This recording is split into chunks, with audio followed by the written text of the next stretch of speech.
Well, after 2 weeks of fierce competition, triumph, defeat, and record-breaking races, the 2014 Olympic Games in Sochi, Russia wrapped up with a beautiful closing ceremony on Sunday. Here's a look at the final medal count from the 2 weeks of competition. Russia came out on top of the medals board, winning 33 overall, including an Olympic high of 13 golds. Team USA came in second with 28 medals, including 9 golds. The U.S. was followed by Norway with 26, Canada with 25, and the Netherlands with 24. I was joined earlier by RT's Martyn, who gave us a wrap-up of the final medal count, as well as the big winners from the Sochi Winter Olympics. Wow, well, first of all, what a weekend, what a party it was last night. And yes, that's right, Russia top of the list with 33 medals, 13 gold. And if you compare that to the results in Vancouver just 4 years ago, where they came away with only 3 gold and 15 medals, you can see the comparison. They've done such a brilliant job here. And the closing ceremony last night was equally just fantastic. We had an ode to the Russian literary history. We had a look at ballet. We had a look at circus, and it really was a great finish to what has been a spectacular and very successful event here in Russia. So what was the mood like in Sochi during the last weekend of competition and leading into those closing ceremonies? The mood here was very tense because obviously we had the medal comparison between the US and Russia, with the Netherlands not far behind them, and especially the fact that they were eliminated from the hockey with that victory for Finland, which obviously, depending on what side that you support, there were cheers or tears.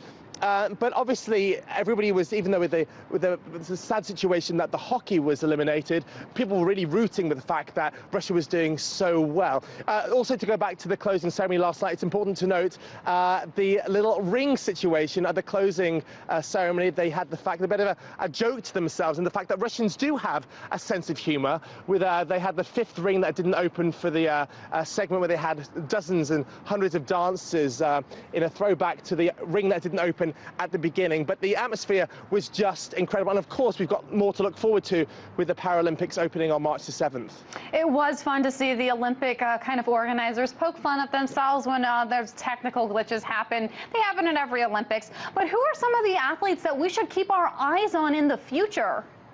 I think the main athlete that I personally just adore is Lipnitskaya. Of course, she's the 15-year-old figure skater from Ekaterinburg.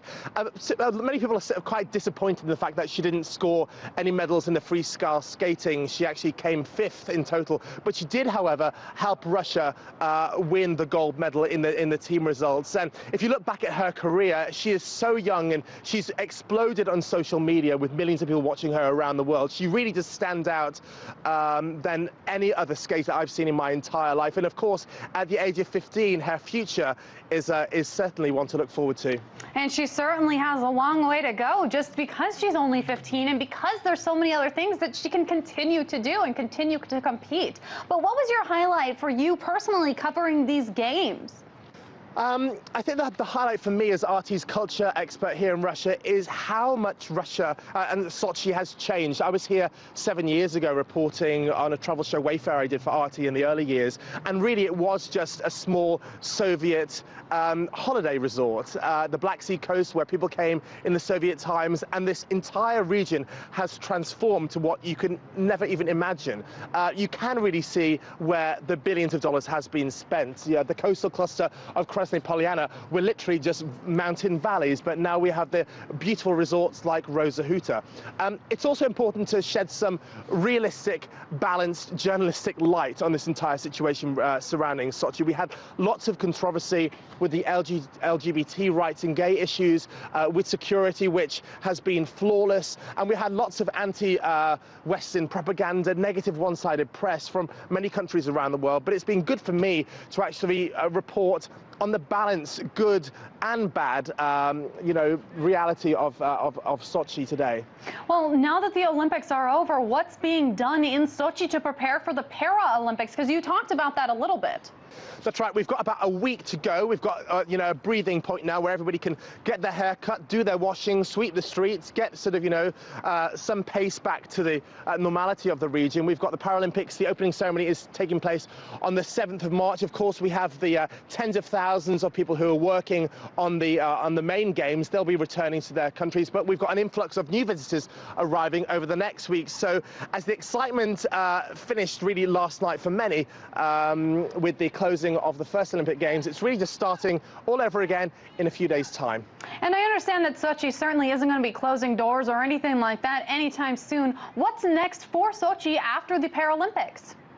Yes, that's right. We've got lots to look forward to. So the Olympics, it's not the end of the flame for Sochi. We've got the G8 summit that will be taking place in the summer. We've got the Formula One in November. We've got the World Cup in 2018. We've got various other events. And also, I was actually filming last week, and we've got the largest bungee swing that's opening up in one of the valleys too. Also, the infrastructure of Sochi is completely changing. We've got hotels that are due to open this summer. We've got Sochi Park, which is the amazing amusement park, theme park, which is located next to the Olympic Park here in Sochi. That'll be opening this summer. And actually, Sochi, for the moment, has about 4 million visitors every year. But now that Sochi is on the international map, that number, I'm sure, will increase. And Martyn, what about the security issues? Did you feel safe overall coming into the Olympics, having experienced the Games, and now being toward the end of the first Winter Olympic Games? That's right. I mean, many people were quite concerned. My mother in Liverpool, you know, she was messaging me saying, son, please be careful. We've got all this press about the security. But really, it was flawless and faultless. It really was like the most well-run airport in the world, if it wasn't only just like that in airports around the world. And it was obvious, it was tight, but it wasn't overwhelming or scary. It was just the perfect balance of what is needed. And it was really money well spent. But of course, it's not the end of security, as we do have the Olympics over the next few weeks, but certainly it's a job well done when it comes to the security here in Sochi. RT correspondent Martyn Andrews, thank you so much for joining us from the Olympic Games in Sochi, Russia.